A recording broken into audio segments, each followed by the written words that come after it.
Good morning. लीजिए, मिलिए हमारी ब्यूटीफुल असिस्टेंट सोना प्रैक्टिस से। वैसे इनकी खूबसूरती का क्रेडिट मैडम तुवल को भी जाता है। मॉम, कैसी लग रही है आपको? बहुत शुक्रिया बेटा। वैसे तो हमारी बच्ची सोना बहुत खूबसूरत है, मगर ये अब हमारी कंपनी सार्टे की लग रही है। तुमने तो कमाल कर दिया है टूवल मैडम। ये सब तो मेरे हाथों का कमाल है।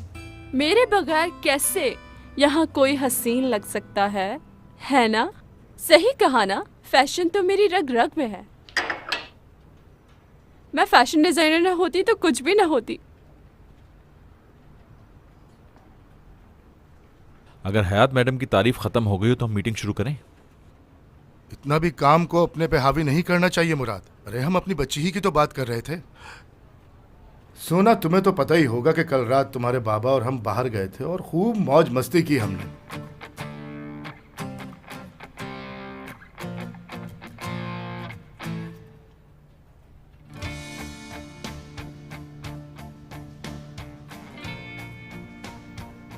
आप कल बाबा के साथ थे? बहुत अच्छा वक्त गुजरा हमारा।